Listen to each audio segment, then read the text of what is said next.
Hello everyone, my name is Jake Johnstone and welcome to the Grit with Wisdom podcast.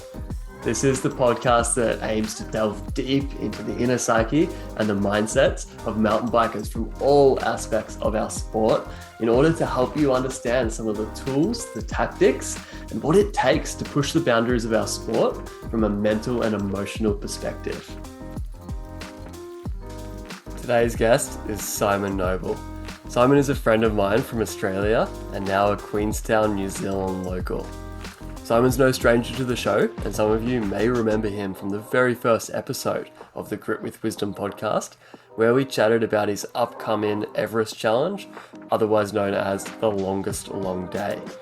As a rider who simply can't sit still, Simon recently completed this mega Everest challenge where he climbed an insane 9,007 meters of vert in just 22 hours, all the while descending some pretty gnarly trails down through the Queenstown bike park.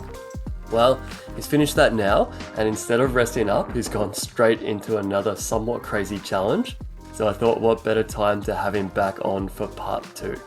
Sit back and enjoy this conversation as we dig into the what, the why, and the how behind Simon's incredible grit, discipline, and riding. Hey Simon, welcome back, man. It's a pleasure to have you back on the show. I know it's been a while since we last chatted and you've been incredibly busy both on the bike and just in life in general. So I'm stoked to have you back on. For those that didn't get a chance to listen to the last episode and don't know what you're all about, I'd love for you just to start by first kind of telling us, who you are, where you're from, and then, what you're getting up to down in Queenstown now. Cheers, man. Thanks for having me on again. I'm Semn from Maffra, Victoria, where you're from. So for people that don't know, we grew up in the same little town, and basically I just ride up hills a lot. is the easiest way to put it. Just suffering every day.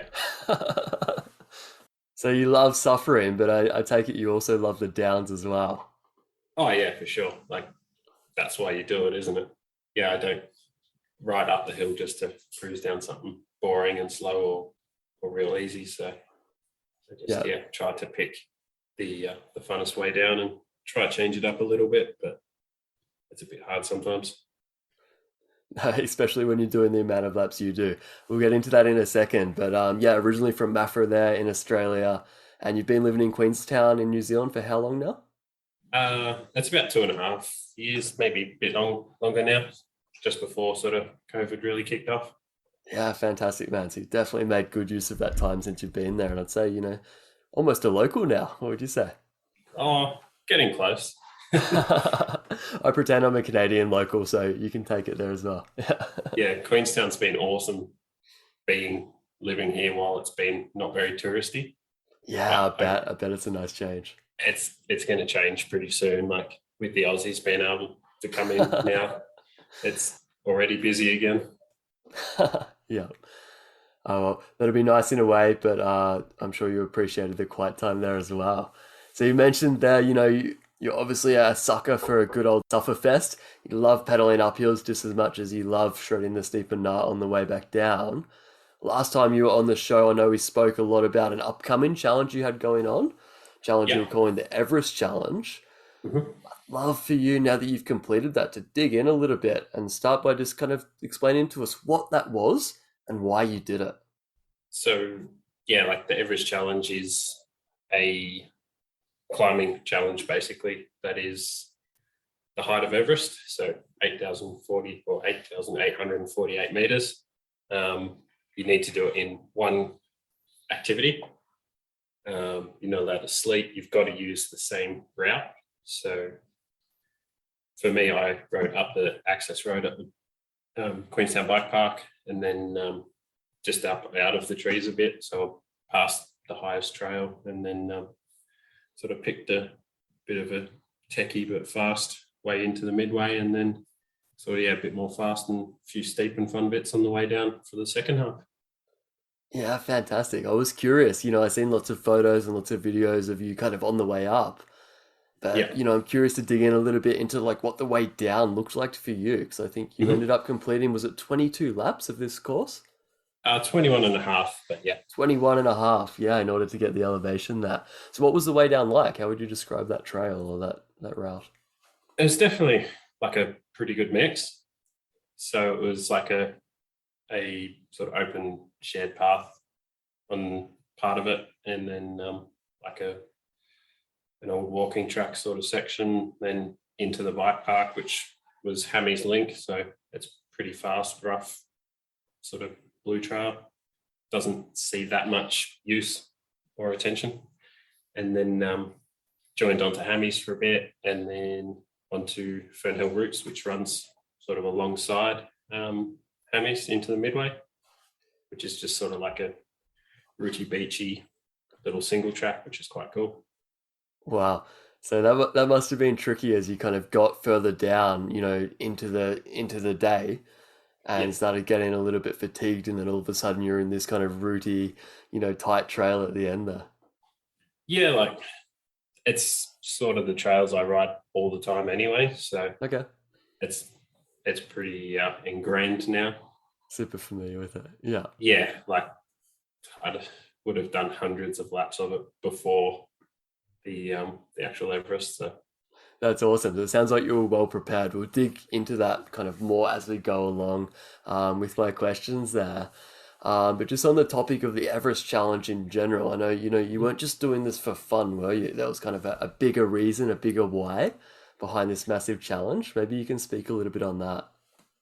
yeah, like for me to be motivated enough to actually really have a good crack at it, I figured I'd try do some fundraising to sort of help me accountable to make sure I actually did do it. And I found the Making Tracks Foundation, which is a foundation that makes adventure activities accessible to everyone.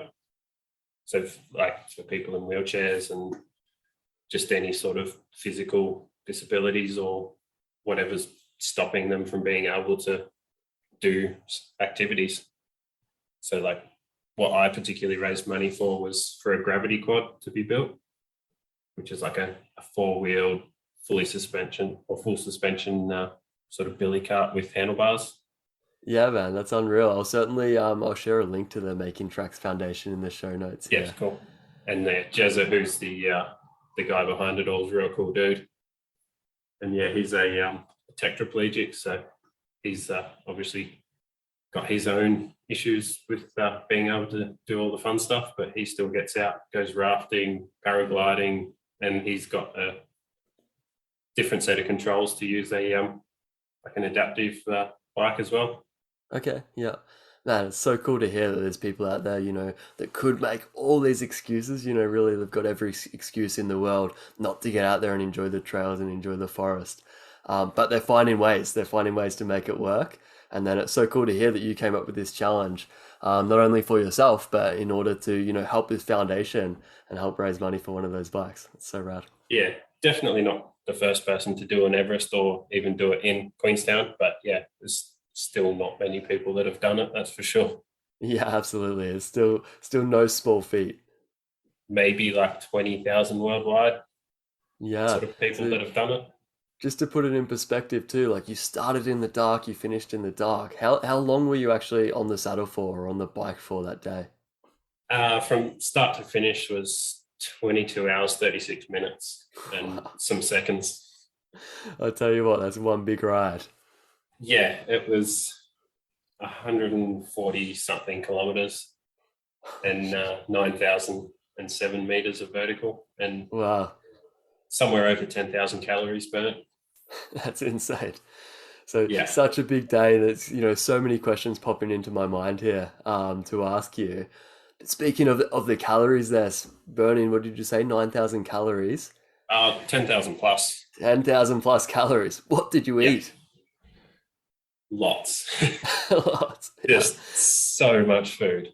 Yeah. Did you have kind of food deliveries along the way? People supporting, or were you self-supported? So my housemate Marcus, he was like my chef for the day. He's a Oh, chef wow. in his job as well.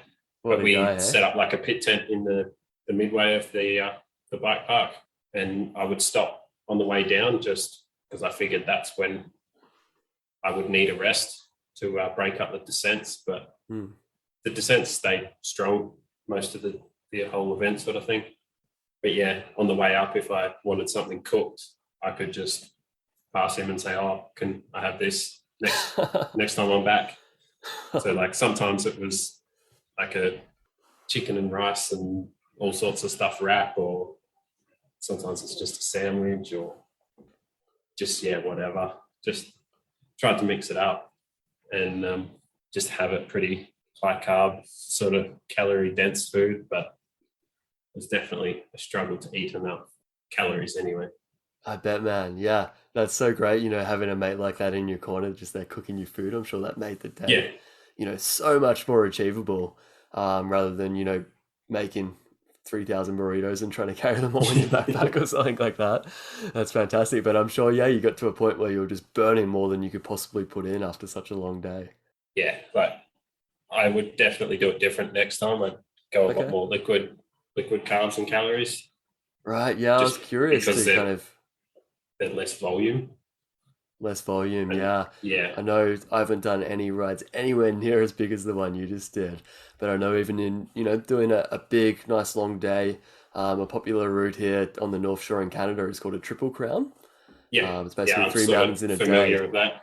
Yeah, you might have explored some of that when you were over here. But I know even in that day, we were eating so much and it kind of got to a stage where we were maybe putting too much in and needing to take a bit of a bathroom break there, but not having the ability to. So I'm sure that was a tough part of your challenge there as well. Yeah, what sort of vert is the Triple Crown? It's 3,000 or 4,000, is it? Something like meters? That, yeah. Yeah, which is a pretty big day for sure. Still decent, but nowhere near where you're at there. Yeah. So I'm curious, obviously there was lots of challenging moments and we spoke a lot, last time about, a lot of the challenging moments just in the training and in the build up to such a big ride like this. But on the actual day, what were some of the challenges you faced? And can you walk me through, how that played out? Yeah, I know last time when we spoke, that last big month, I sort of said I was going to do 56,789 meters. Yeah. But somehow I managed to do 61,600. Just, going silly hard. But back to the Everest. The first 6 laps were like absolutely flawless, like way too fast as well. Like I was doing around 50-minute laps, which I was like, yes, sweet. Like if I can be near this for the rest of the day, I'll be done in the daylight and I'll be all good. But awesome. It definitely didn't happen that way. And why do you think that was? Do you think you just did you get excitement? Did you get giddy? Not so much that. I just tried to have a high cadence to look after my knees, but it just wasn't sustainable at all. And one of my friends, Pete Robinson, he joined for the first sort of the stint in the dark from 1 a.m. And he's like, you're going too fast, because he's sort of multi-sport kind of guy. And he's just like, you're going too fast. Like, you need to chill out. I was like, no, it's fine. I'm all good. But he was right.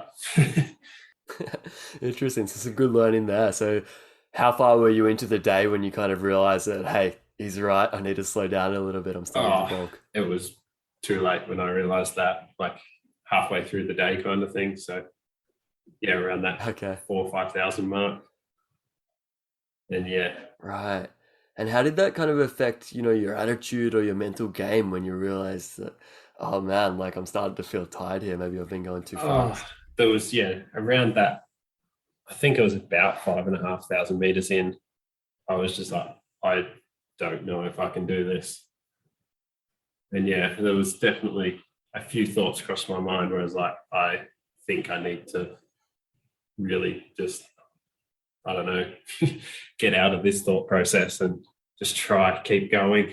Because, and I was like... Yeah. And, it's easier said than done, kind of changing the thought process when we're out there, we're feeling some fatigue, we're maybe getting some negative thoughts seep in. Can you walk us through kind of like, what is your process when that happens on the bike? The biggest thing that drove me on the day was so many people have donated to the cause that I can't back out. Like, I basically said to myself, if I'm not physically capable, I'm not going to pull out, kind of thing. And just got through then sort of that last half just by pure stubbornness and some support from quite a few people. Like, I think I did 3 laps solo out of the 21 and a half. Yeah. Really? Which is mental. Man, that's fantastic. So you got a really good support network around you too. Yeah, I was really surprised how many people come out and helped along and just, support. Like, Ben Hildred, obviously he's quite well known with all his climbing escapades. Yeah. He joined on, I think, about lap 14 or 15 for a lap. Okay. And he's like, I knew this is when he was so bad, because he's done an Everest up the access road as well. Okay, he's like, this is the point where I was at the most grim point.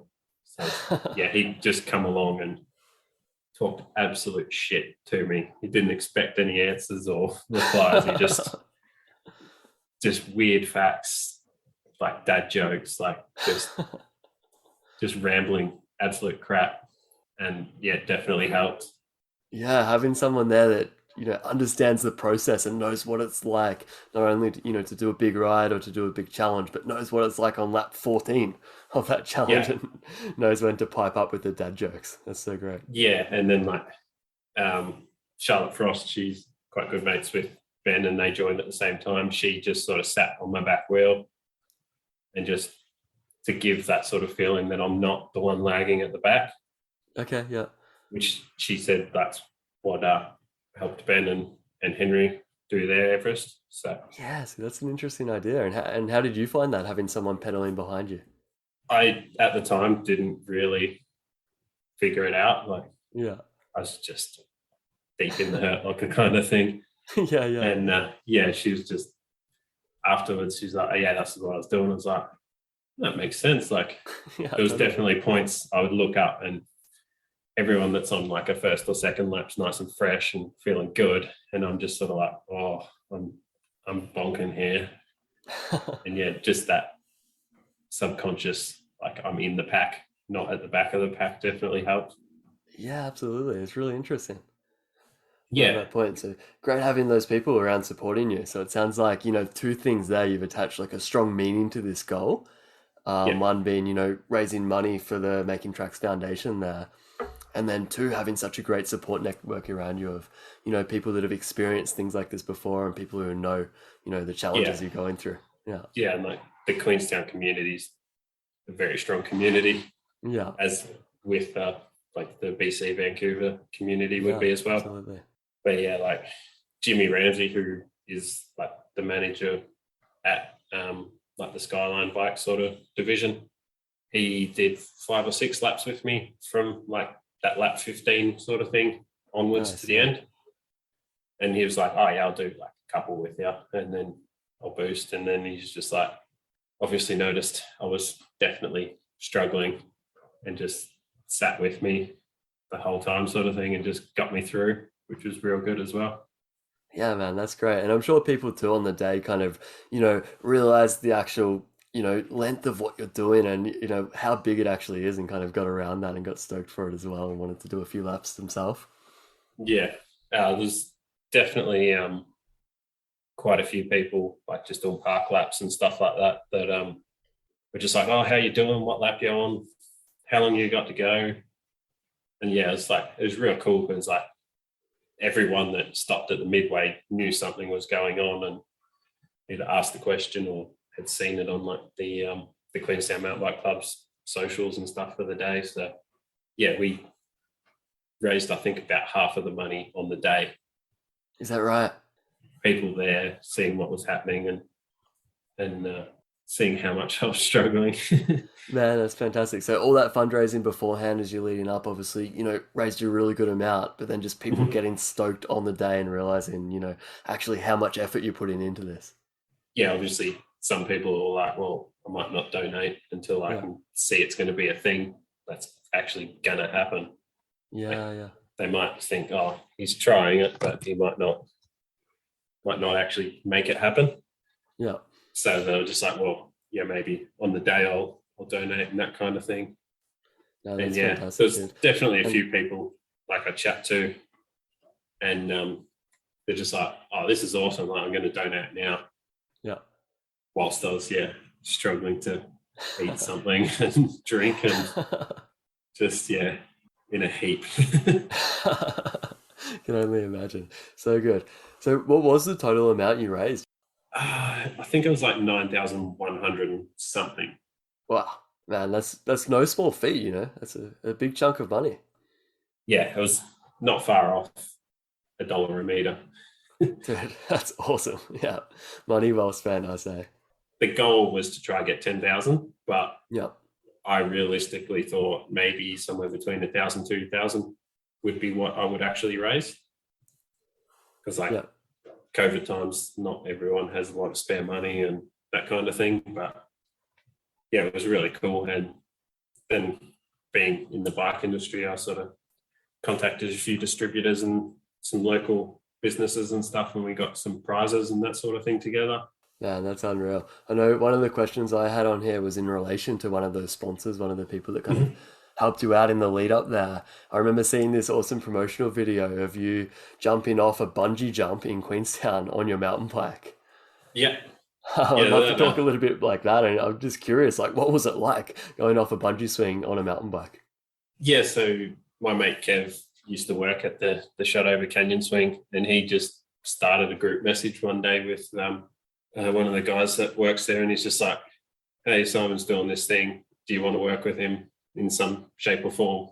And he's just like, "Yeah, let's make something happen." I was like, "Yeah, sweet." Like, they're like, "Yeah, we'll get you out. We'll get you to like ride off the swing, and we'll make a bit of a promo video for us as well as you," sort of thing, which was quite cool. And they had like a donation bucket and stuff, and like a link to the Give a Little as well. Yeah. But yeah, awesome. as for like that day, I done like my sort of daily vert that I wanted to beforehand. So in the morning, and then we met up at 12 or 1 o'clock, did some filming up on 𝗳𝗹𝗴𝘀𝗵 on Coronet Peak, just to sort of, the whole idea was that I was going to ride something different. So went up there, did a few shots up on 𝗳𝗹𝗴𝘀𝗵 and like riding up the road and that sort of thing. And then made our way down to like the swing site and like rode in the road or the path and stuff through the building, and rode down to the actual like the site where you jump from, and then we jumped off or did a couple of jumps off it and that kind of thing. Wow, that's so cool. So yeah, there's kind of that walkway where usually you walk along really gingerly, you get all strapped into the harness and all of that, but you just were kind of harnessed up from the get-go, rode along that, and then just continued to ride out over the canyon. Yeah, it was definitely a bit of strategic filming as well. Yeah, I love it. I'm sure there was, but the finished product turned out awesome. Yeah. Had you gone off a bungee jump just normally before without the bike, or was that your first time? Yes, I've done a couple of traditional bungees, and then I've done that swing as well before. Yeah. And it's been a while since I've done them, so it was pretty what would you say, like it was definitely still a shock to the system. I bet. Did it feel different, kind of like rolling into it as opposed to just leaning out over the edge or jumping? It was sort of a half pedal stroke because my bike, the front wheel was literally on the edge anyway. Wow. So it was like half a pedal stroke. They pushed me as well, and like you obviously don't have enough momentum or anything to like not do a front flip, basically. It's definitely an endo.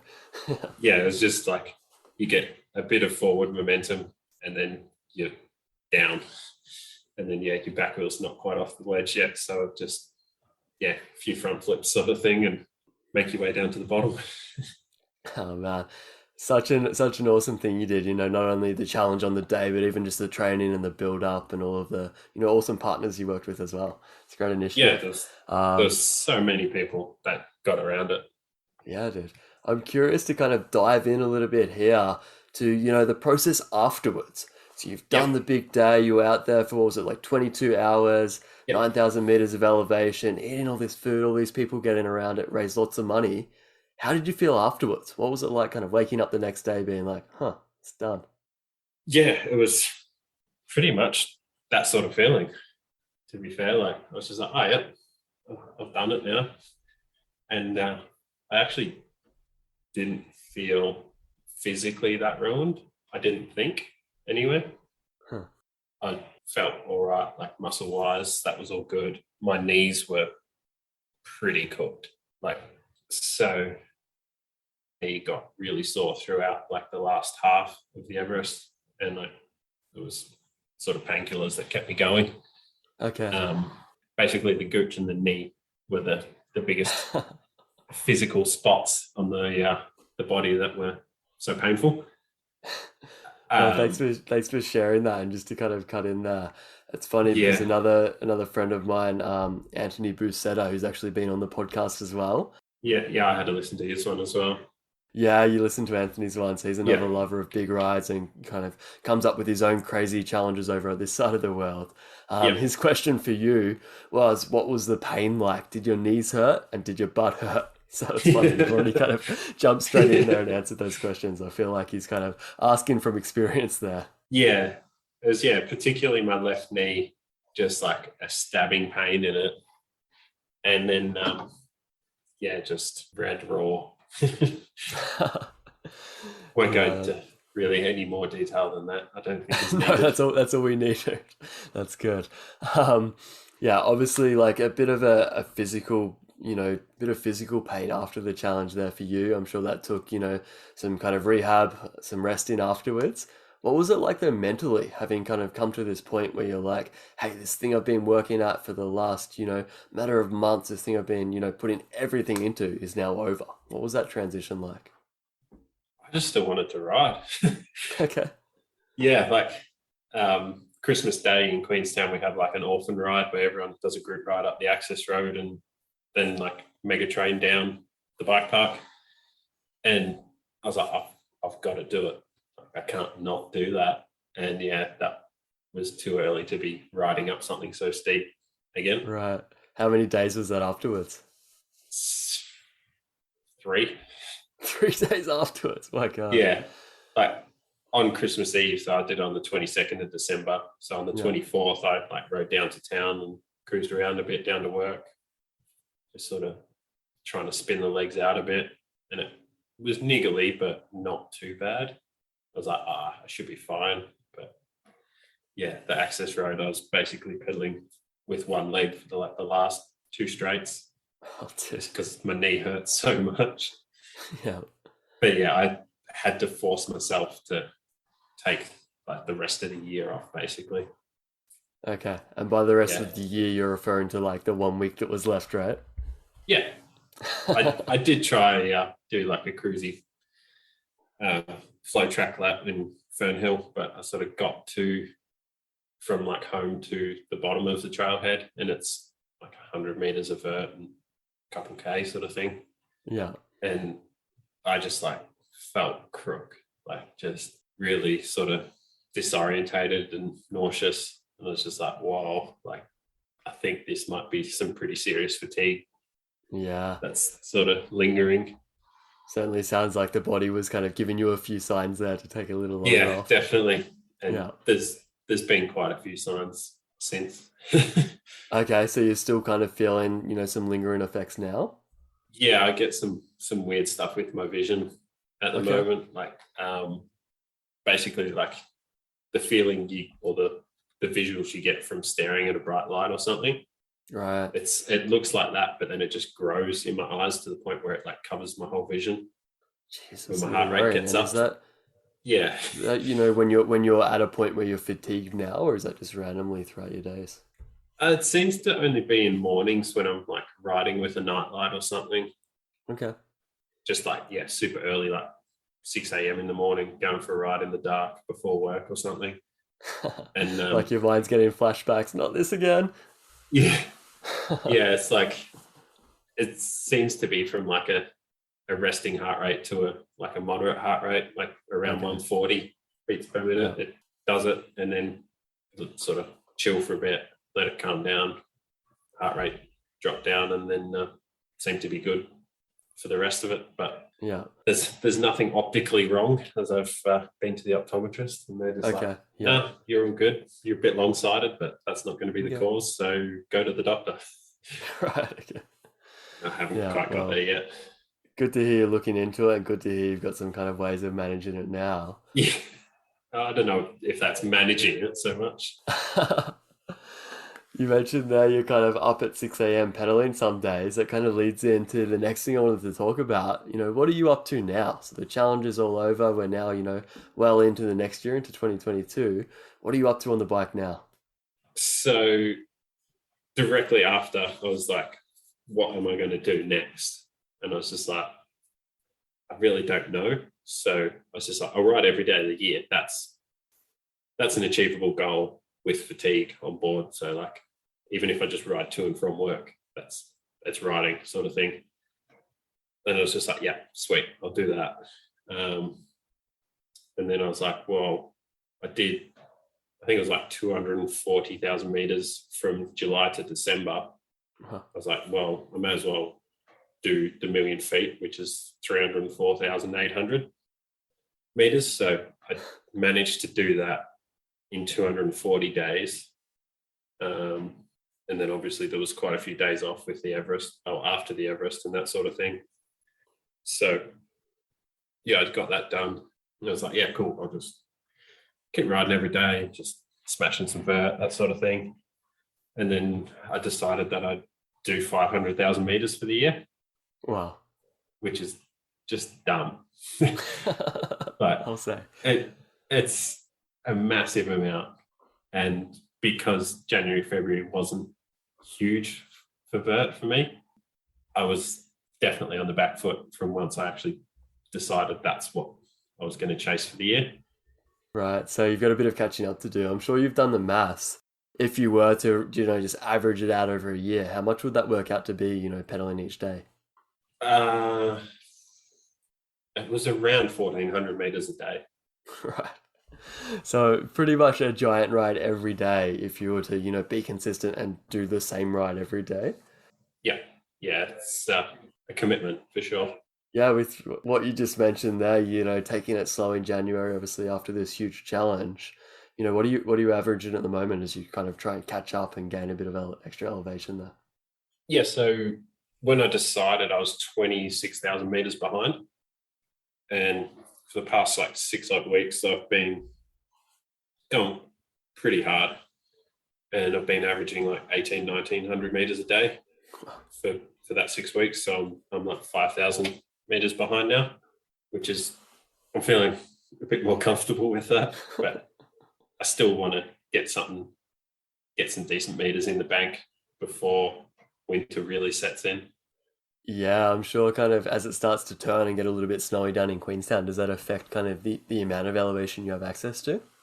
Yeah, definitely. Like if it's a decent amount of snow, like it comes down to like anywhere from 1,000 to 600 meters, which is definitely in the bike park if it's down to 600. Yeah. Like the lake levels 300-400, somewhere around there. So yeah, definitely closes off a bit of riding in winter, but you can still manage to do quite a bit. Yeah, so lots of lower laps. Yeah, you can still usually lap the whole bike park because it's in the trees, so it doesn't get super snowy. But yeah, it's definitely challenging. Yeah, man, that's fantastic. Having almost year-round riding in such a mountainous place, it's pretty hard to come by. Yeah, definitely. Like Coronet Peak is borderline off limits now. Like it's starting to get a bit of freeze thaw and things like that. So you sort of need to plan how you're going to ride the areas up there at the moment. You either get there sort of before the sun hits it and melts it, or you need to go when there's sort of been quite a few warm nights in a row and it's had some nice days on it and that sort of thing. Yeah, for sure. And I'm sure, the planning must take you, quite a bit of time as well. I know obviously you're working full time as well, and you're also trying to get, this crazy amount of riding in each day to meet your goals. Yeah. Do you ever have kind of tricky moments where you go and try and get your ride in maybe before work or something, but then you run into a setback, like maybe it's, a little bit snowy or maybe, a particular trail shut or something like that. Do you ever have kind of difficult times like that you run into out there?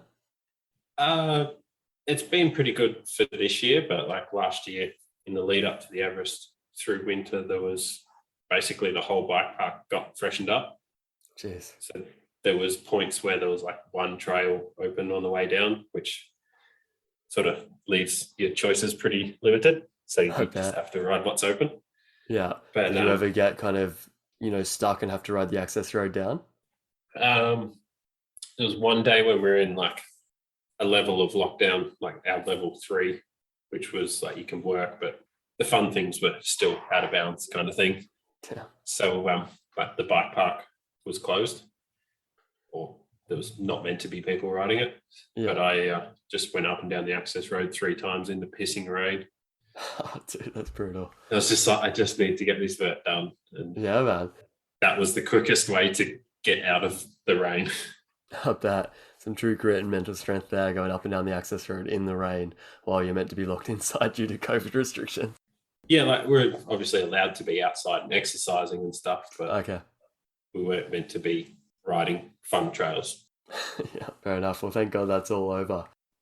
I'm curious, has your off-bike routine changed at all during the past few months or during the past year even? With all these big days of riding and with these big challenges and all the stuff you've learned, have you changed, what you're doing off the bike at all?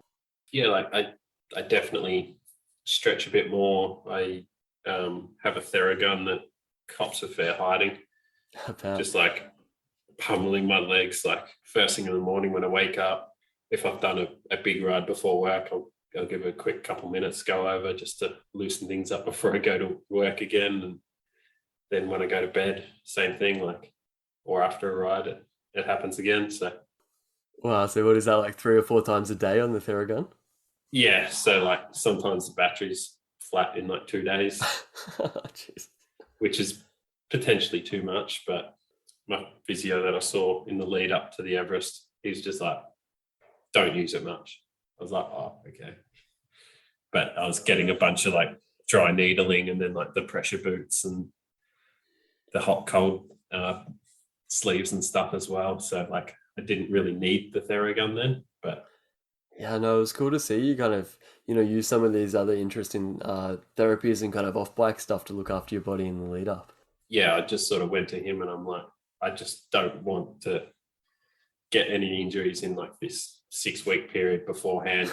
And I just want to be as in good a shape, muscular wise and joint wise as possible, because like my knees have been a problem for a little while. So that was always going to be something in the back of my mind that I needed to try and mitigate beforehand.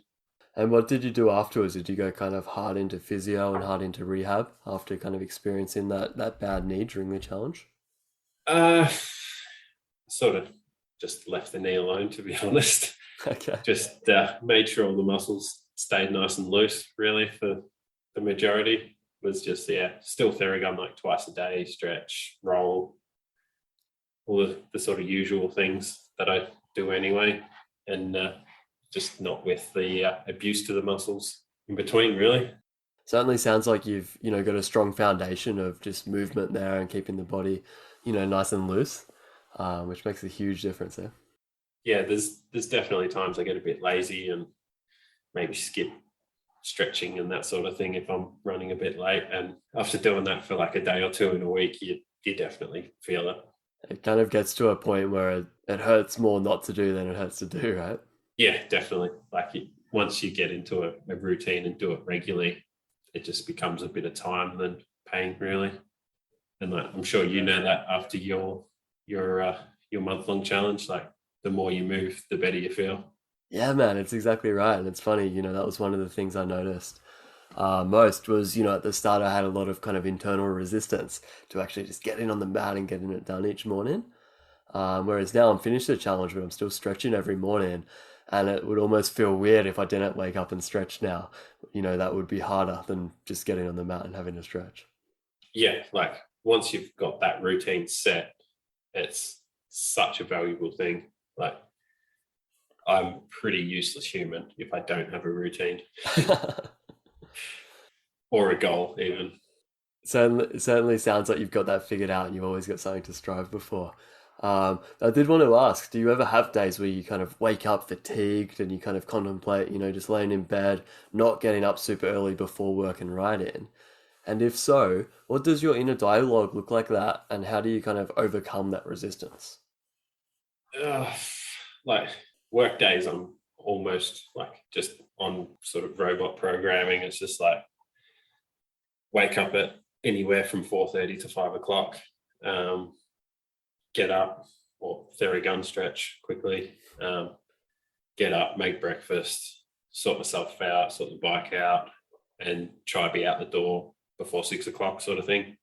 And I sort of, at the moment, my roster is like I start at 9 or 10 o'clock in the morning. So I can get either 2 or 3 hours of riding done before work, shoot home, have some more breakfast, shower, get ready, go to work.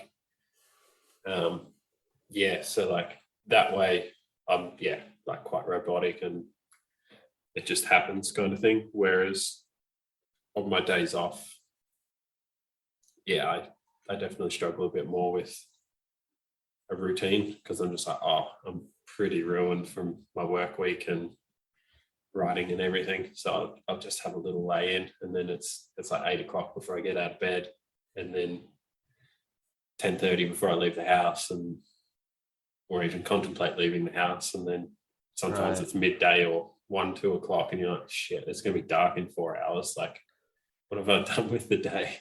Yeah, man. Well, it's certainly understandable after doing all that you're doing. I can relate there a lot. But like, what are you saying to yourself, on those days where you do allow yourself to slip a little bit, maybe sleep in and get out of the house later? Like, what does your internal dialogue look like there? Normally it's just like, get moving, dickhead. It's just like, come on, let's go. Like, you need to be going.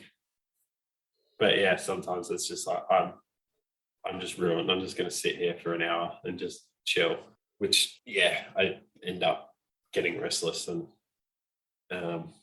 like physically and like mentally as well. I'm just like, I need to go. Like, you're just going to make yourself in more sort of struggle town, sort of, the longer you leave it.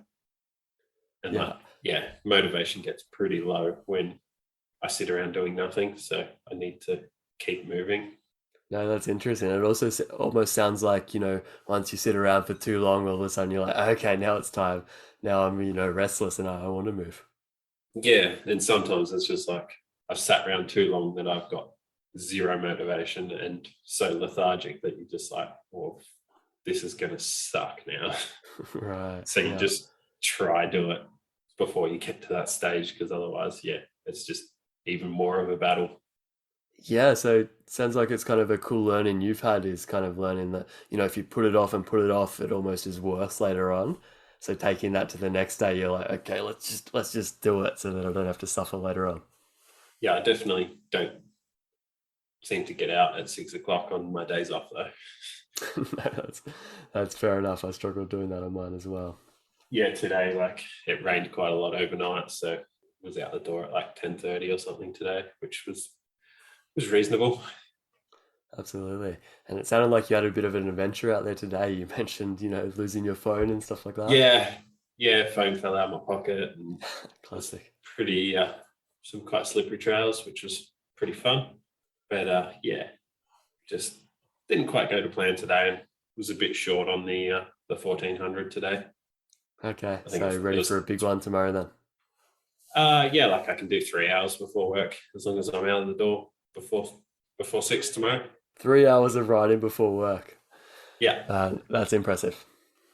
Yeah, I'm sure, because there's a bunch of civil works going on at the Skyline.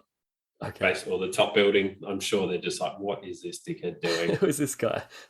Just like see me every day, just like riding up with my lights on. They're just like, oh, this guy. Just like, he is not mentally well. It's impressive. Is there anything you've kind of learned about yourself over this past year or so doing these crazy challenges? That I can actually do it.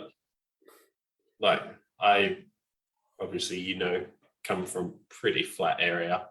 Yeah, absolutely. And when I first moved to Queenstown, I was just like, geez, this is hard. Even just like riding up like a up trail to the flow track in McNeely Gnarly. I'm not sure if that was here when you were here, but yeah, it's like on the Fernhill route or Fernhill loop.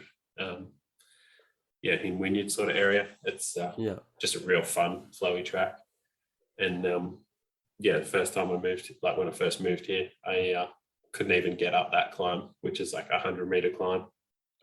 Yeah, dude, I can certainly relate. I remember, my first ride here on the North Shore, riding with some mates from my new workplace, and we kind of rode uphill for a whole hour straight. And, coming from, where we lived in Australia there, I'd never done that before. So I thought it was madness. I thought, what, you ride uphill for an hour without going down? This is insane. Yeah. Whereas now, that's a chill lap, and that's kind of a short ride if you don't go back up for another one afterwards.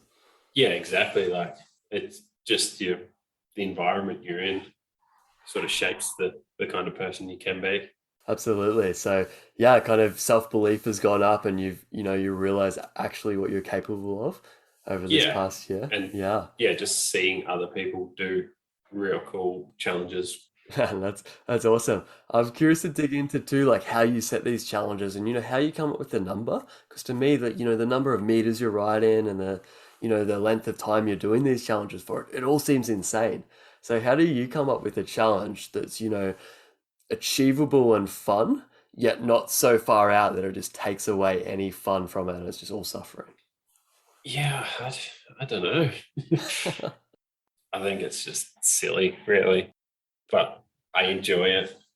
I do enjoy going up as well. So it does make it a bit easier to pick a big goal. Yeah. So when you're kind of picking these numbers, like what is it you're looking for? Something hard. Something hard. Yeah, it seems to be. Is there a limit though? I know we chatted, the other day, and you're kind of talking about, you've thought about this 250,000 feet in a year thing. Yeah. You're not quite sure about it. Yeah, like that's 609,000 odd meters in a year. I was just like, just don't be silly. Like that's a lot. Yeah, so maybe that one's a stupid one versus a silly one. Like I didn't even do the numbers to see if it was even physically possible. I was just like, because like 1,900 meters a day is not an achievable thing for an entire year, for me anyway. Yeah. I'm definitely sort of burning candle at both ends and some days in the middle as well. Yeah, maybe chopping the candle in half and burning two. Yeah, even that. Yeah, definitely. Just, it's not sustainable, that's for sure. Yeah.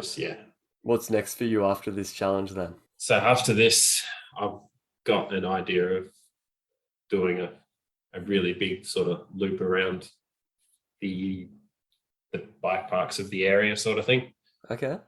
So like it'll be like up the Queenstown Bike Park, up to the Ben Lomond Saddle. Not sure which way I'll come down yet. Then up to the top of Coronet Peak. See if I can get to the top of Crown Peak, which isn't really anywhere that's a bike park on it, but they do tally drops from the top of that. So right up, there's a 4 drive road up to the top of that.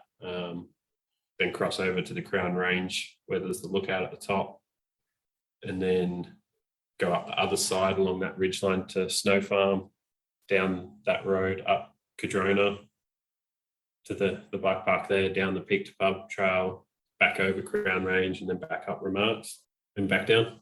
Dude, that sounds like one mega ride. It's huge. Is this something you envision doing all in one day, or do you split it up? How would you approach that one? I know that I struggle to perform like physically after I've had a big day, so I think I just have to keep going. Wow, so just don't stop. That's the key, eh? Yeah, but it'll be like 10 or 11,000 meters and probably well into the 200 Ks. I haven't mapped it out at all. I'm just this is done. I want to do it. It's cool to hear, what's going on inside your head. You've got all these ideas that are, not fully mapped out yet, but you've got them up there as, maybe that would be cool one day. Maybe that would be cool, another time. Yeah, definitely. And like on Tuesday, so like my first day off, me and one of my workmates, Jana, there's a loop around Coronet now, like sort of around the base of it. It's 50 odd Ks and 1500 meters of vert.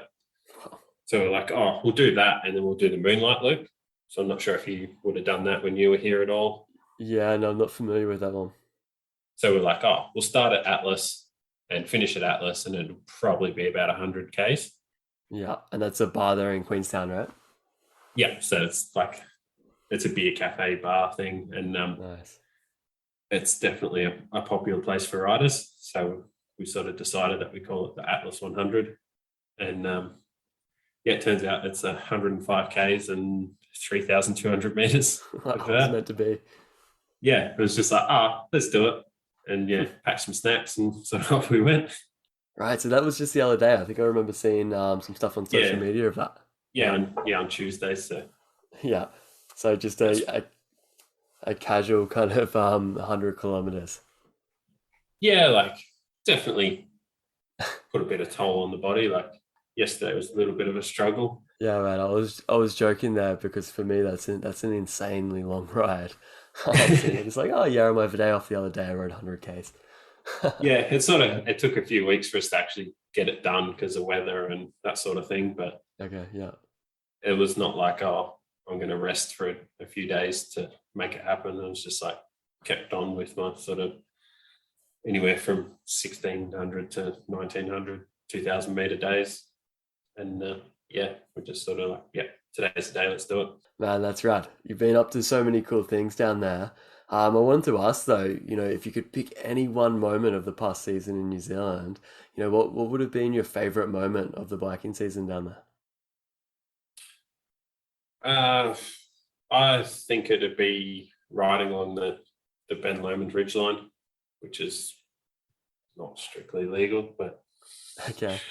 Yeah, for those that aren't familiar, that's like a super scenic spot, isn't it? You're kind of up there above the trees, looking over the lake. You're looking over to the Remarkables from memory, to the snow resort there. Yeah, well, it's sort of the highest easily accessible peak from Queenstown. Like it's only a couple of hour hike from Queenstown sort of thing. So it's like hour and a half from town to the saddle, and then like another hour or so hike a bike.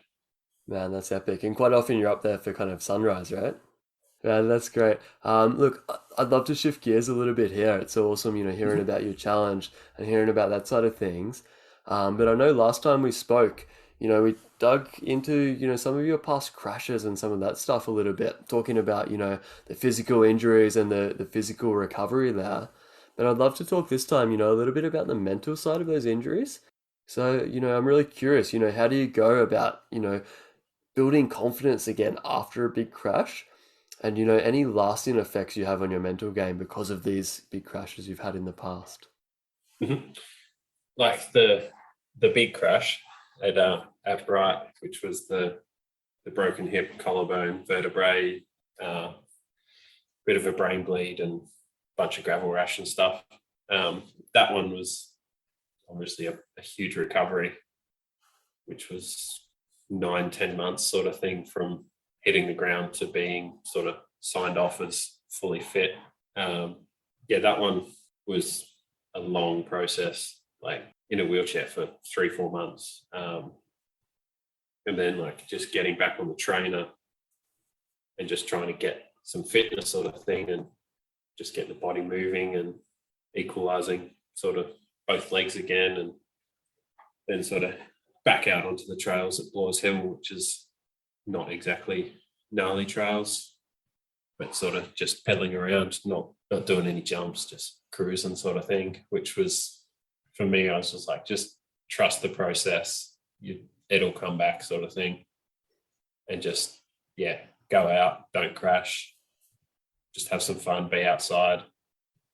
And it took a little while to sort of feel comfortable on the bike again, and just I know that if you just sort of trust that process of just keep on keeping on sort of thing, that I'll get comfortable again. And when you're comfortable, you get confident, and once you're confident, you can progress, and that sort of thing for me anyway. Like yeah, definitely being that I crashed on a jump, that sort of definitely put a damper on jumping for a while. And like since coming to Queenstown, like jumps are definitely not as scary as they used to be, but I'm still not one to go hit Dream Track or anything like that. So Yeah, fair enough, man. It's understandable. Did you find, going to Queenstown there just and spending more time on jumps, being exposed to more jumps, help with kind of getting over some of the barriers you had there? yeah, definitely. And like majority of jumps here are so well made that you just like trail speed is going to work. You don't like have to brake check heaps or really build a heap of speed. Like you just know that if you're hitting the corner well before it, or there's a roller or something before it, you pump that, you're going to be sort of pretty sweet to hit it, and you can just trust that it's not going to pitch you forward or do something weird, as long as your obviously bike setup's pretty sort of ballpark, which is something I've definitely worked on since being here. Like my bike setup's changed quite a bit. Okay, yeah. And in what kind of ways? Is there any kind of key tips you'd give to people out there in terms of getting their bike set up dialed? It's hard. Like I've literally changed a lot about my setup. Like I've gone substantially longer bike. Like I was probably on a bit shorter bike previously, but it wasn't so much of an issue at home because trails aren't that gnarly. Yeah. But then when you went to something a bit gnarlier, you could probably get a bit overwhelmed, and like your body position sweet spot is the shorter the bike, the smaller it is. The longer the bike, the bigger it is. So within reason, obviously. Whereas now, like I ride an XL Transition, which is reasonably big bike. Yeah, it's a beast of a bike. And it's quite stable. So it's definitely helped in that respect. And then since I've been doing all this pedaling, I've become an EXT ambassador, which I was riding the product beforehand anyway. But now with that, I sort of work with ProFlow Suspension and the Velocity Cycle Tech, who are the importers, and then the service agent in Queenstown. Yeah, man, that's awesome. Congratulations on that one. Yeah, cheers, man. It's real cool. Like hopefully can do some cool stuff with them into the future. And it's awesome to hear, that you were already riding that product too, and you're already like, hey, this is rad equipment here. And then you're able to come on board and, do some testing of their products as well. Yeah, like that'd be really cool to sort of the proto stuff, be able to test it out, because obviously I spend a lot of hours on the bike, so can get real world testing quite quickly. For sure. So I've got a little bit sidetracked here, but kind of asking about your crash there. Obviously, having good equipment and being confident in your equipment can be a great way to build confidence. Yeah, definitely. But I wanted to kind of get back and ask, is there any other ways, that you've built your confidence back up after having such a big crash? I guess like slowly build the speed as well. Like you say you want to like rail a berm or gap out of something, just build that speed up from nowhere near doing what you want to do to then just like slowly pick it up. Doesn't have to be on that day. Just like you might only ride that corner or whatever you're trying to do a couple of times while you're out, and just get confident in knowing the area as well. For sure, man. It's kind of like I often explain it like minimum speed, maximum skill. Yeah. And then once you've got the skills dialed, then you can add the speed back on top, right? Yeah, definitely. And like for me, I've always got at the moment like a thing in the back of my mind where I was like, I've got to ride tomorrow, so don't send it. Yeah, so riding like you want to ride tomorrow. That's a great point. Yeah. Whereas like obviously that's a lot different to a lot of people. Like most people don't need to ride the next day. It's a good point you bring up. A lot of people do ride like there's no tomorrow. Yeah. Till they're kind of at that point where they've had a big crash and then all of a sudden they can't ride, for the rest of the season, or at least for a month or so. And it's like, bummer. I probably shouldn't have sent it quite so hard. Yeah, there's definitely the start of season, just build your speed up, especially when you're in like a snowy alpine area. If you've been on the skis or the snowboard for winter and you've not touched the bike too much, just exactly work your way up to your speed in the the sort of the first month or so. It's interesting. It's something I've noticed myself here as well. We're in spring at the moment. The trails are all starting to get really good. They're super grippy. All the snow's gone. Everything's starting to be awesome. Bikes are back on. Camping's back on. But one thing I kind of like to think about a little bit is not letting my confidence outweigh my skill at this point in the year, because I think it's really easy. Everyone's getting stoked. Everything's awesome. It's really easy to let confidence grow, at quite an alarming rate. And if we don't kind of harness that and rein that in a little bit, that's when we start to get to a point where our confidence has outweighed our skill level and we're kind of right into that danger zone. Yeah, and just like end of season when you're on form, everything sort of is working for you. You hit some stuff that you wanted to hit for the whole season, and then you come back the next season sort of fully cold and not sort of got them skills sharpened, and you just like, oh yeah, I did this last season, I'll be sweet. Yeah. And then you come up to it all, and then you sort of ragdoll it, and then you end your season straight away, kind of thing. Like, there's definitely some people that have done that, and you're just like, oh yep, like I've definitely been guilty of trying things too early, and for sure, dude. Sometimes you get away with it with minimal consequences, and you're just like, oh, that was close. That's one of those things too. It's always easier to notice it when it's happening with someone else. We can see it from the outside.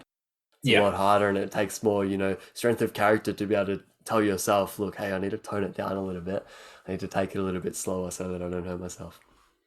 Yeah, and like some days I'll feel real good on the bike and everything just seems to work, and sort of let off the brakes and go a bit quicker or push something a bit harder. And then other days you just like, you'll swap up a bit and you're just like, oh, I'll just chill.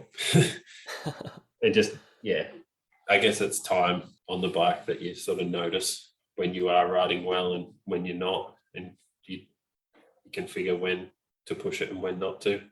Yeah, exactly. So listening for those signs, feeling for those signs, and then acting accordingly. Yeah, for sure. And like, if I'm riding every day, I'm just like, oh, well, if I'm riding shit today, then tomorrow will be sweet. Like, I've always got another day. And it's no big deal if I don't ride as fast as I physically can or as well as I physically can on a particular day. If it's just not all gelling together, like I'm not. Yeah. We have good days, we have bad days. It's kind of just the way it is, right? Yeah, definitely. Like, I just don't stress it too much or at all, really. I just sort of be like, oh, I rode like crap today. Like, oh, well. It's a great attitude, man. I'm curious, you've had a couple of big crashes, and I know I keep digging back into this. No, good. But it's a conversation, that I think is really important. I wanted to ask you, how you deal with the effects of a concussion, because I know you've had a couple, and I know, lots of other riders I speak to out there, have concussions and maybe are currently having struggles with concussions. So I wanted to just talk a little bit about your experience and kind of dig into that, how it affected you both mentally and physically, and then, some things you did to help, mitigate those downsides.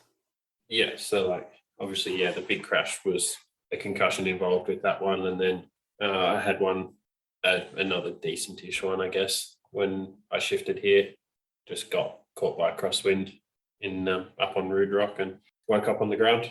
But yeah, like, obviously you're quite disorientated straight away because you're like, I was riding my bike, now I'm on the ground and things hurt. Like, obviously immediately after you want to just really chill. Like, the sort of the advice from doctors is like, avoid bright lights, screen time, loud noises, and sort of exercise is what everyone sort of says to do, which is what I try to do as well. I find that after a decent one, like your moods are definitely pretty rapidly changing. Like, mood swings can be pretty gnarly. Right. Like, one day you're all happy and everything, and then the next minute you're just furious at something. Must be really hard to navigate.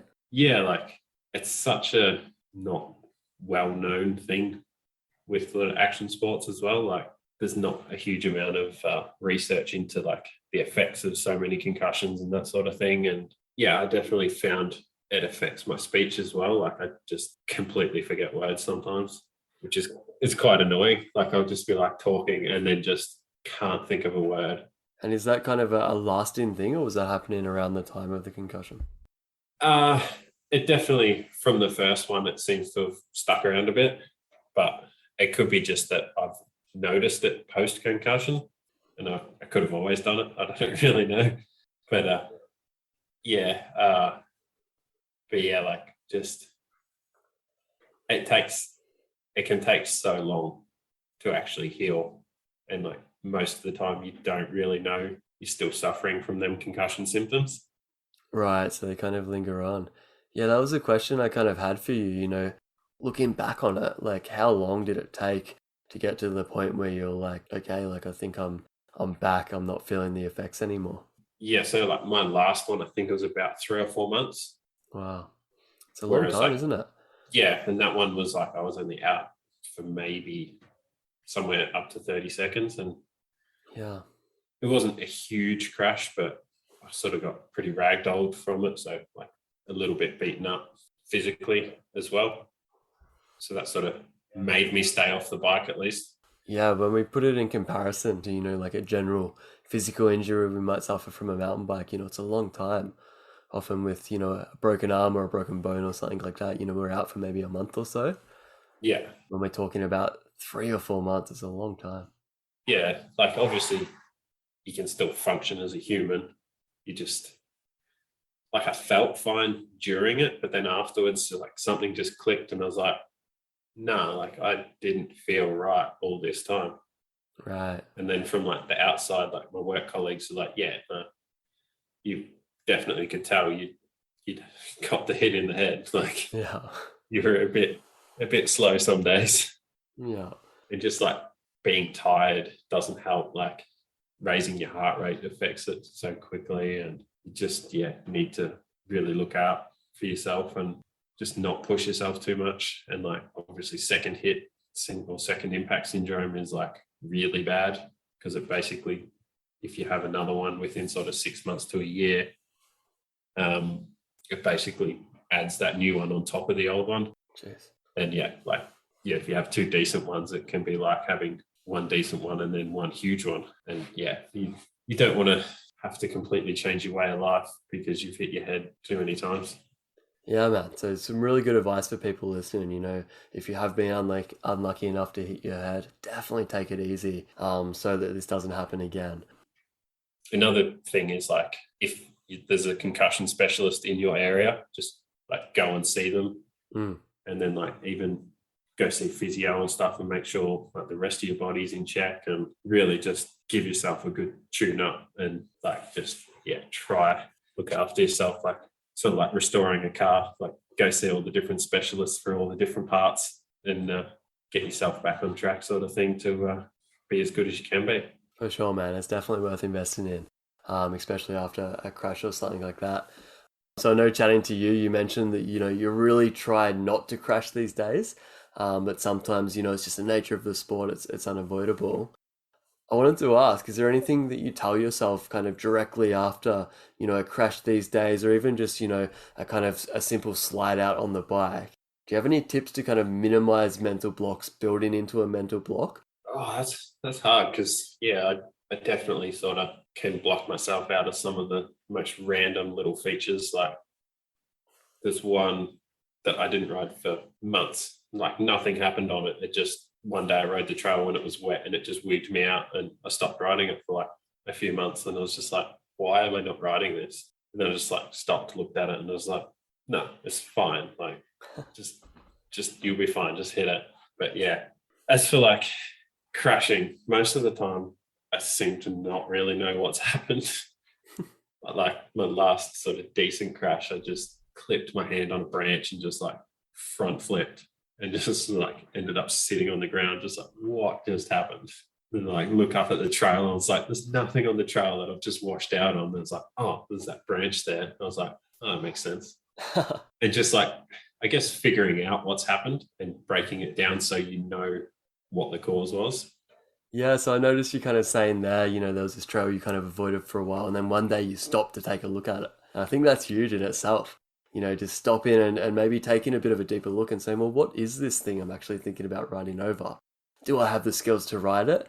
And should I be scared of it? Sometimes the answer is yes, we should be scared of this thing. It's not within our ability level.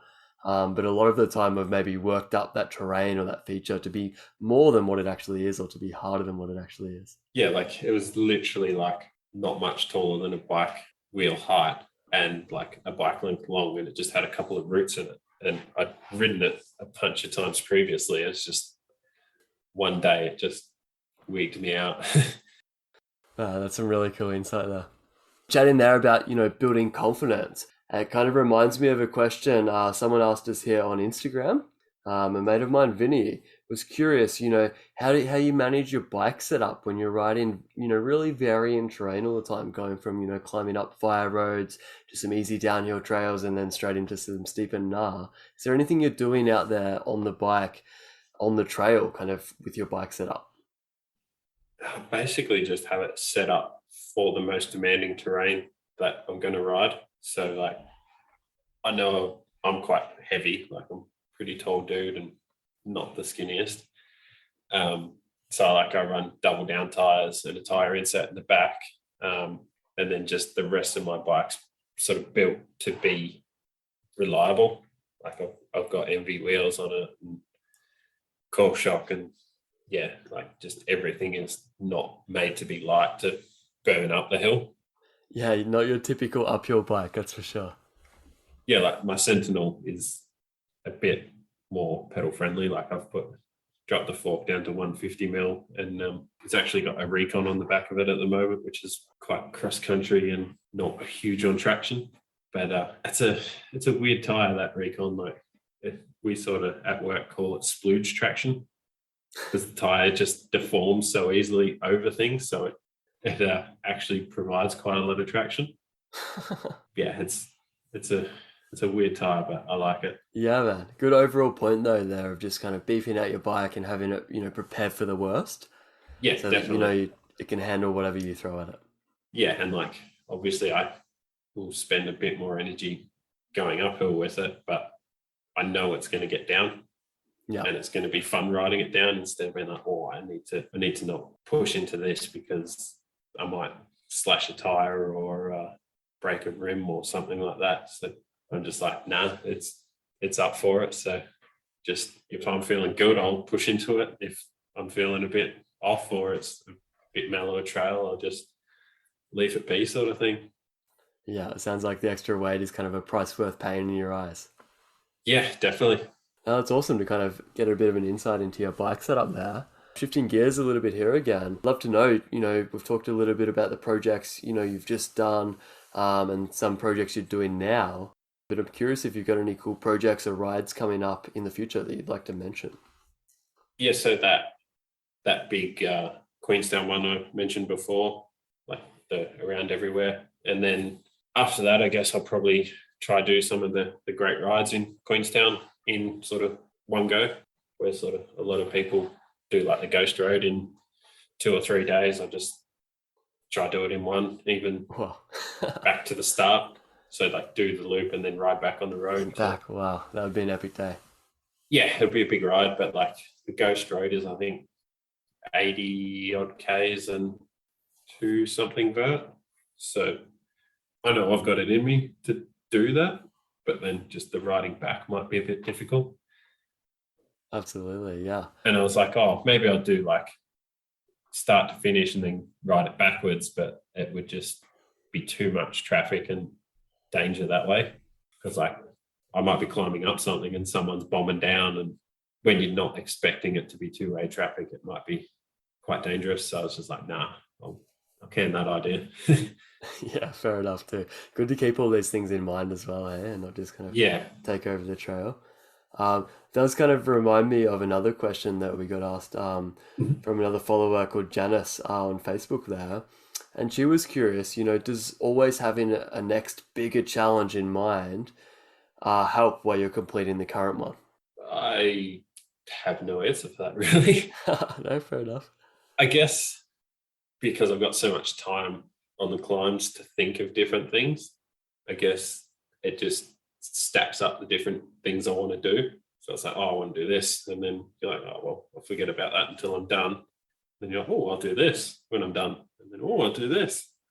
Yeah, that's great. And do you find that motivates you, thinking of all these different things that could be possibilities? Yeah, And like even try make them into a bit more of a project and document them and that kind of thing would be quite cool to do as well. Like after the Everest, I sort of just decided I'd do a pink bike article, and it was like over 3,000 words and a bunch of pictures and stuff. And it was just something that I really enjoyed putting together and putting out there. Yeah, man, that was a great read. Yeah, it was. I tried to cut it down. I was like, this is really long, but I've started and I was just like, it won't tell the story. Yeah, exactly. I think it's cool kind of going into depth like that. Yeah, if someone doesn't want to read it because it's long, then they're lost. Like, yeah, this is how I want to tell the story. Yeah, exactly. I think, so often these days things are condensed down into like, a 15-second story or a 60-second reel on Instagram there. So it's cool, to have these, in-depth things that we can really dig into and really, picture the journey and see what it was like for you. Yeah, and like even seems like even shorter reels on Instagram are even more popular. Like exactly, yeah. Up to 10 seconds is like what it almost seems like Instagram pushes. Yeah. Whereas like the 60-second ones, they're like, oh, they don't seem to perform as well. It's interesting, hey, I think as our attention spans kind of get shorter, we're craving just, little hits of content there rather than the long stuff. But, I think for something like, this challenge, or when people are, doing something really cool for the first time, it's cool to dig a little bit deeper into, the experience and kind of what the journey was like behind that. Yeah, definitely. Like, yeah, just telling the story, how I experienced it is definitely one thing that obviously no one else can do. Yeah, absolutely. Oh man, this has been great. I've had such a great time kind of chatting and digging into some of this stuff here. So we're going to start to kind of wind things down a little bit. But before we do that, I'd love to go very deep for the last couple of questions. And I'd love to kind of hit you with a tricky one. I'm going to ask you, what would you say to your 20-year-old self looking back? Well, I guess when I was 20 I think I was about 22 when I first wanted to move to Queenstown.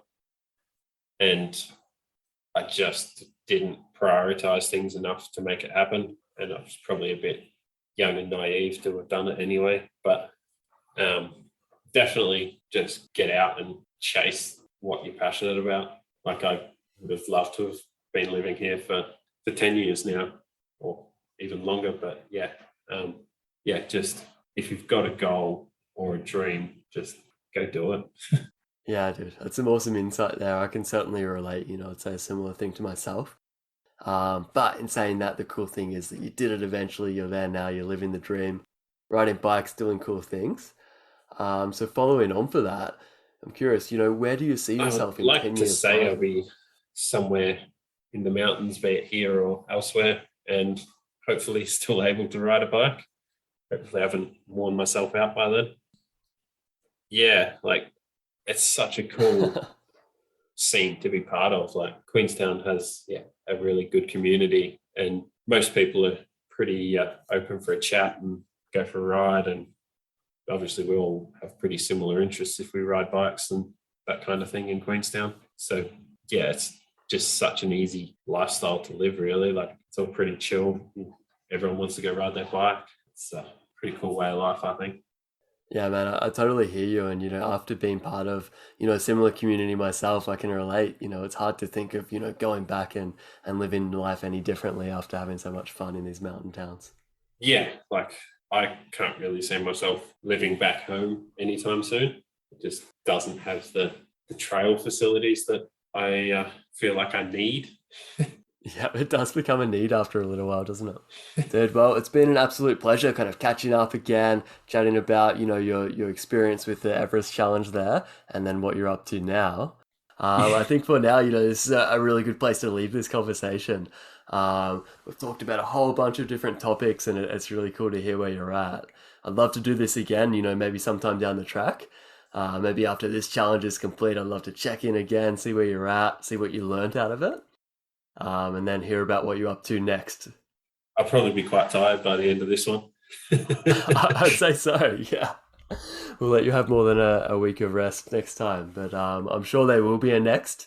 So I look forward to hearing about that as well. Yeah, definitely, man. Fantastic, dude. Well, thanks so much for your time. Great chatting you too, and man. happy trails. Yeah, have a good one. And I did, you too.